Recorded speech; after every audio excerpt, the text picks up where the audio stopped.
I often think about the world stripped back to its basic, the type of life we hear about hundreds of years ago, or even in Eden, living off the land with no technology, marketing, living basic, living like the rest of nature. And in this time I ask, before the age of globalization, before the age of technology, were they less troubled, more in sync with nature? And my answer is yes. There is currently too much information in the world, too much misinformation, and too much to think about, too much to worry about. This time I speak of, what was there to worry about apart from the now? It wouldn't even be to the point they planned for the future like we do. Maybe they would plan for the seasons change and the changing cycle, but in terms of mundane things, not the worries of the world, carrying it all on their shoulders, simply their own problems they would face. And this is far different to today. We can't just think about our own lives without thinking of others and the problems of the world. Just turning the TV or radio on, you are hit with vast amounts of news from all over the world. What does this do to the human psyche? The constant strain and pressure of the world, the indefinite flow of information, and also lies, knocked off our natural cycle with the universe, lost from nature. Everything exists in cycles and works around a cycle. We see this with the movement of animals of the earth. We see this with years, the daily cycle, the cycle of us, how we grow and die. Everything has a cycle. Us humans have forgot this and almost believe we should live forever, forgetting about the cycle of all things. Guilt, regret and worry in the modern world. We are what we are and we have done what we have done. But we are the only species that acts the way we do, that feels guilt, regret and worries, has deep memories and can remember, and has thoughts and acts from those thoughts. Imagine a lion killing a zebra and feeling guilty about it for the rest of his life. Or imagine a bird that leaves the nest with her baby chicks in, and another bird comes along and kills them, regretting her action for the rest of her life, blaming herself. This does not happen. Animals act the way they do and move on. There might be slight showings of regret and other emotions, but it's never lasting. We with our minds and intelligence say we are the best of God's creations. Yet our actions do not show this. Our actions show a type of madness only seen in us. Animals and nature can still express emotion and grief, but do not do it like us.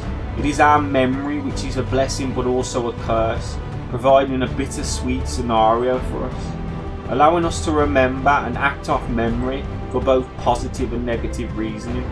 The illusions we call thoughts and memories don't exist like they do in us in other living things.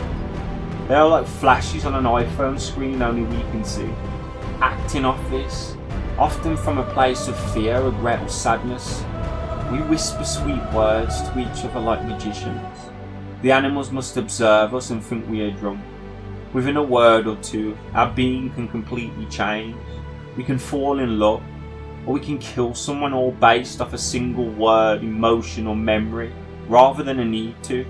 As animals generally act out of need, a need for hunger, a need for thirst, a need to defend, survival, never for selfish egotistical reasons like humans. These type of behaviours are abnormal. Not that we can see this because we've been born into it, but just looking at nature, we can call ourselves deluded. But we think the opposite. We think that the lion killing the zebra and not regretting his action is savage, not natural. Worrying about tomorrow and also yesterday is a natural occurrence and should be done, rather than staying in the here and now. Imagine a lion planning out his food for the week, worrying about the coming winter. They do not, they act accordingly. They are in sync with nature, with the universal cycle, with God. They do not ask questions and ask why.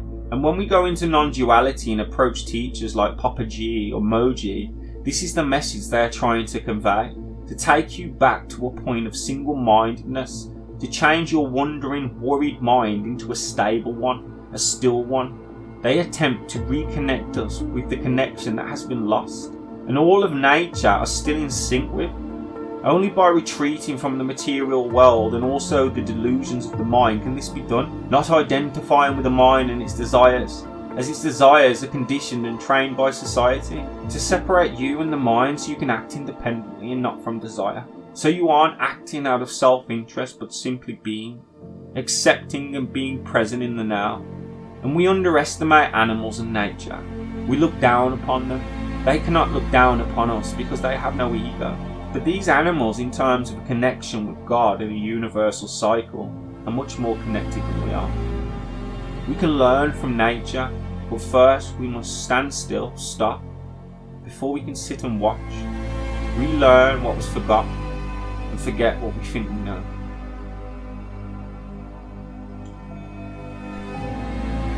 Some people out there might be thinking, well, yeah, I can do all this myself, but what about the world? What about others? They're still the way they are, and they'll never change, so what's the point? The point is you are you, and you are only in control of yourself.